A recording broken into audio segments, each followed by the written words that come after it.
Felicia Johnson was just 24 years old when she made a decision that would change everything. A simple arrangement for $500 a night seemed harmless enough, but it would turn into a nightmare no one could have thought of. On April 15, 2022, Felicia vanished without a trace. Days passed without a word from her, and the search for her began. What could have happened to her? Who would want to hurt Felicia? Was it a random crime or something much darker lurking in the background? Then, a bloodied phone was found, and the case took an unexpected turn. The discovery set off a chain of events that would haunt her family, investigators, and the entire community. What went wrong that night? And why did the clues only seem to make things worse? With every lead, the case grew more confusing. The deeper the investigation went, the harder it became to find the truth. But in the end, the shocking discovery that would lead them to Felicia's killer came too late for justice to heal the pain caused. Could they still find the answers before it was all too much to bear? Felicia Johnson was just 24 years old when she decided to leave her life in San Diego behind and move to Houston, Texas, a place full of new opportunities where she hoped to start fresh and build a future. Houston, with its bright lights, bustling streets, and dreams that sparkled like the city skyline, was the perfect place for someone like Felicia, young, ambitious, and ready for a change. But what Felicia didn't know was that Houston would become the stage for a tragedy, one that would change her life and the lives of her family forever.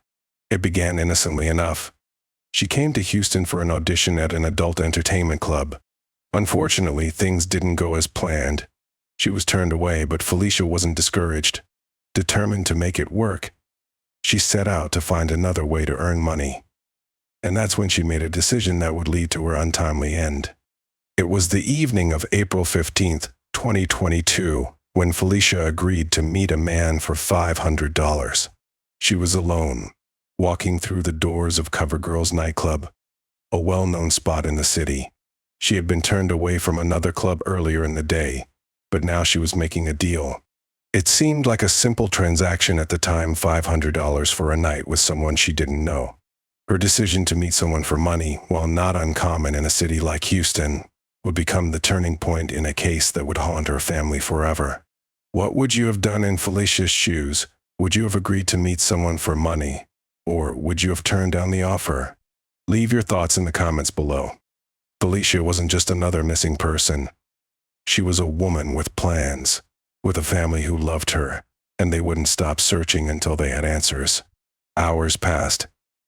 Felicia didn't show up at her hotel. No calls, no texts. The silence spoke volumes to her family, and panic began to set in. The police were notified the next day, and the search began in earnest. But with every passing hour, the feeling that something was wrong only grew stronger. No one could understand what had happened to Felicia. Why hadn't she returned to her hotel? Where had she gone? The authorities had already begun scouring the city by April 17th. Houston's streets, its neighborhoods, and parks were covered by law enforcement. They searched for any sign of Felicia. Was she somewhere in the city, hiding from something, or worse, had something happened to her that was too terrible to indict? Felicia's family was desperate, and they took to social media to appeal for help. They posted pictures of her, shared her story, and begged anyone with information to come forward. But as the hours turned into days, hope began to fade. Where would you have turned for help if you were Felicia's family? Would social media be your first step, or would you go directly to the authorities? Days into the investigation, a breakthrough came in the form of surveillance footage. CoverGirl's nightclub's manager had handed over footage from their cameras, but there was no sign of Felicia leaving with anyone. The footage was clear, but it didn't give investigators any more information than they had before. It was becoming clear that there was something bigger happening, something the cameras didn't capture. But this piece of evidence only deepened the mystery. Felicia had left the nightclub, sure, but who had she been with afterward? Where did she go once she walked out the door? The lack of evidence made it hard to trace her steps. What do you think is the hardest part of an investigation like this, gathering evidence or tracking down the right people? Share your thoughts in the comments below. Then, a chilling discovery took place. A bloodied phone was found in Bear Creek Pioneers Park, some distance from where she was last seen. Authorities had already scoured the area, but this clue had been missed. The phone had been left behind, discarded without any sign of Felicia. It was a haunting moment, one that would become a symbol of the darkness hanging over the case.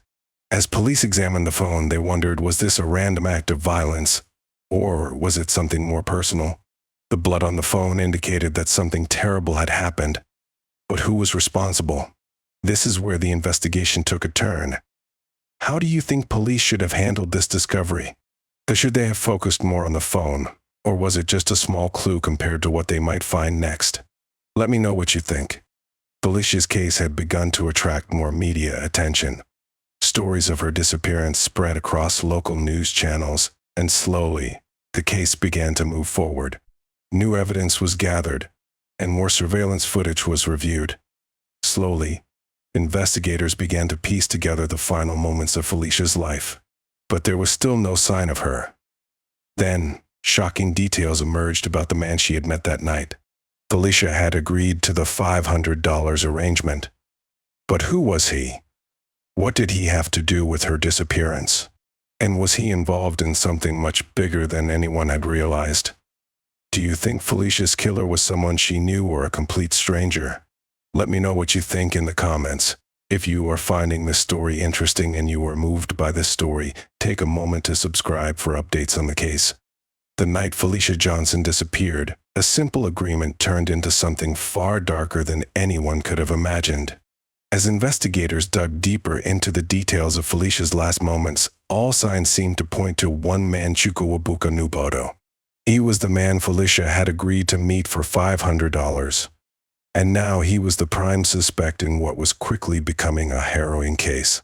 What had started as an innocent arrangement had spiraled into something far more chilling.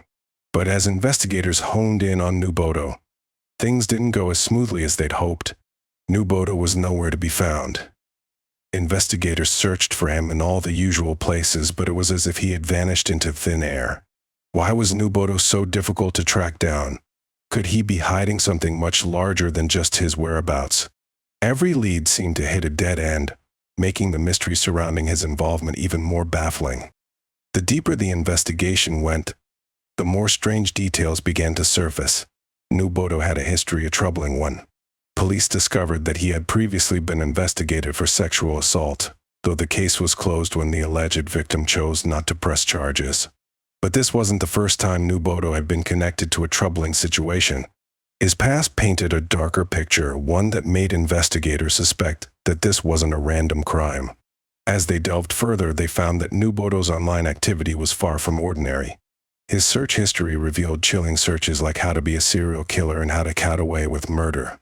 Was he planning something even worse? Was Felicia just one of many potential victims? These disturbing searches raised more questions than answers. The more the investigation into Felicia Johnson's disappearance went, the darker and more twisted the details became. Every piece of evidence seemed to reveal a chilling story of premeditation, secrecy, and calculated actions. What seemed like a random act of violence at first began to take shape as something far more methodical. The pieces of the puzzle were starting to fit together, but they only raised more questions. In the days following Felicia's disappearance, police managed to track down several key pieces of evidence. One of the most disturbing findings came when investigators discovered the purchases made by Chukwuebuka Nwobodo after he had last seen Felicia. On April 17th, just 2 days after her disappearance, Nwobodo bought a saw, large trash bags, a flashlight, and some towels, items that immediately raised red flags. These weren't just everyday purchases, they were items that suggested a chilling plan to cover something up. What could Nwobodo have been planning with a pruning saw, trash bags, and a flashlight? These were tools meant for something far darker than simple errands. Was he preparing to hide what he had done to Felicia? Was he trying to erase all evidence of what had happened that night? The more investigators dug into his recent purchases, the more they realized that the case had shifted from a missing person case to something far more disturbing. As authorities combed through his purchases and actions, the question on everyone's mind was, how could a simple meeting for $500 lead to something so horrific? As if that weren't enough to send chills down the spine, Investigators also began to examine Nwobodo's online activity, and what they found was deeply unsettling. Nwobodo had conducted a series of disturbing internet searches in the days leading up to and following Felicia's disappearance. Searches like how to dispose of a body, how to erase browsing history, and even how to get away with murder. These were not the kinds of searches you'd expect to see from someone who was innocent. These chilling searches pointed to something far more premeditated than a spur-of-the-moment act. Nwobodo seemed to have taken the necessary steps to ensure that he would not be caught. He had gone online to learn how to destroy evidence, and worse, how to completely erase his involvement in the crime. This discovery was a game-changer for the investigation. What was Nwobodo hiding? Was he truly guilty? Or was he merely trying to cover up a terrible mistake? What do you think? When you hear about these internet searches, does it make you believe Nwobodo had planned this from the start? Could someone really go to such lengths without a clear motive? As this new evidence came to light, the case quickly shifted from a missing person investigation to one about a much darker crime. It wasn't just about finding Felicia anymore. It was about figuring out why this had happened, what drove Nwobodo to commit such an act, and how far he would go to cover his tracks. The urgency of the case grew stronger with each new discovery. The focus was now squarely on Nwobodo, but the mystery surrounding Felicia's fate remained. Could this have been an act of passion? Had something gone wrong during the meeting? Or was it something much more calculated? Was Felicia targeted because Nwobodo had been planning this all along? And if so, what made her the victim? Investigators didn't know it yet, but Nwobodo's past was about to play a much larger role in understanding his motivations. Was he a predator waiting for the right moment? Or was this an isolated incident? With every new piece of evidence, the questions kept piling up, and the mystery only deepened. As police continued to piece together the grim puzzle, they uncovered more than just physical evidence. They uncovered the heartache infestation left behind by Felicia's disappearance. Her family, heartbroken and desperate for answers, struggled to comprehend how something so terrible could have happened to someone they loved so much. They shared their pain with the world, hoping that anyone, could provide the crucial lead that would bring Felicia back home. Through their emotional pleas, they revealed the humanity behind the case. Felicia wasn't just another missing person. She was a daughter, a sister, a friend. She was loved, and the people closest to her were now left to piece together the puzzle of what happened in the hours before her life was tragically taken. Every new revelation didn't just bring investigators closer to the truth, it brought Felicia's family closer to the devastating reality of what had occurred. Each clue, no matter how small, felt like it pushed them further into the darkness, and yet they clung to the hope that justice would one day come. What would it be like to wait for answers in a case like this, to see your loved one taken away, and to wonder what happened, why it happened, and whether justice would ever come? As the investigation continued, it became more than just a search for a missing woman. It became a pursuit of justice. And as Nwobodo's past began to unfold, the true nature of the crime came into focus. But was it too late to stop him from hiding the truth? It had been months of searching, days that turned into weeks and weeks that turned into months.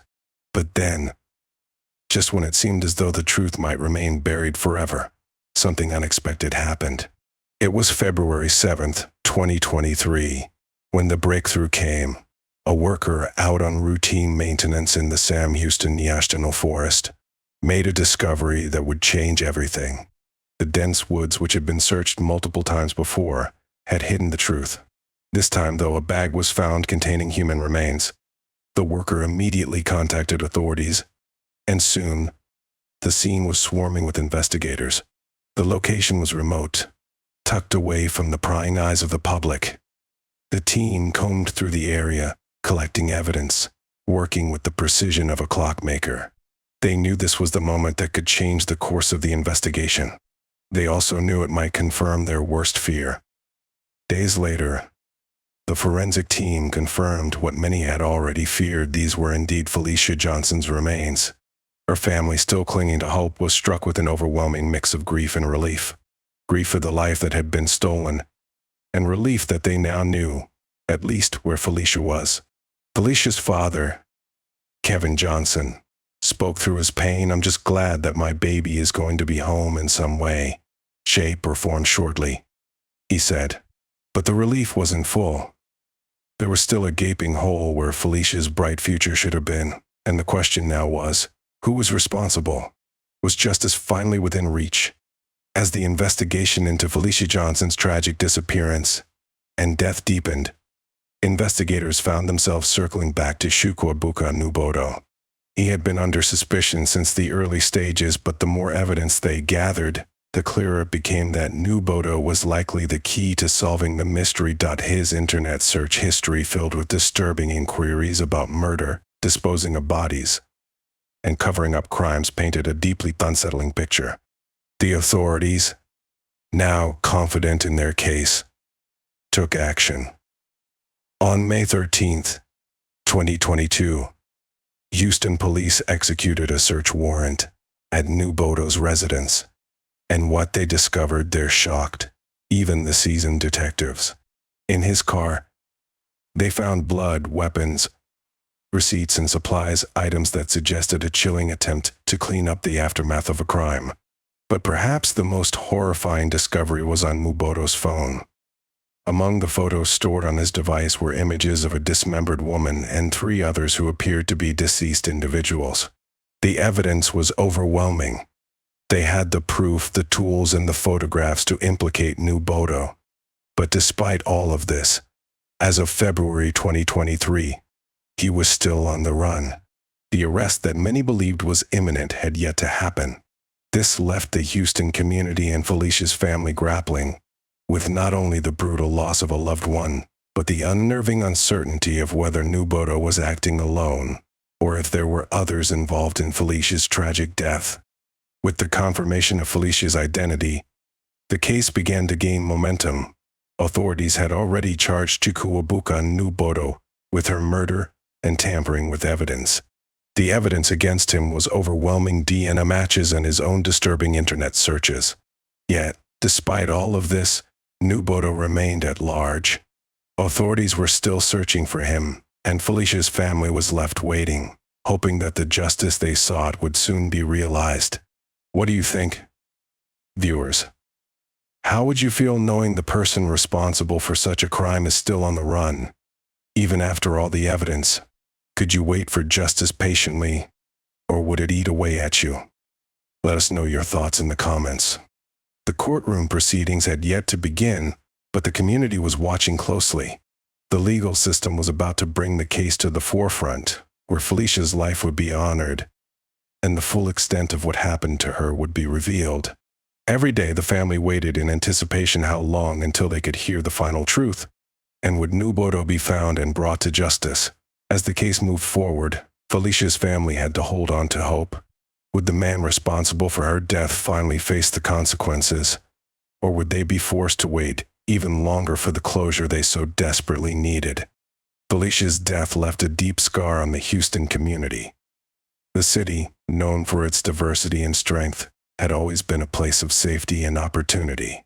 But the brutal crime that stole Felicia's life left everyone shaken. The question was, how could such a horrific event happen in their own city? How could someone like Nwobodo, seemingly blending into everyday life, commit such an atrocity? The people of Houston rallied together, marching in the streets, holding vigils, and showing their support for Felicia's family.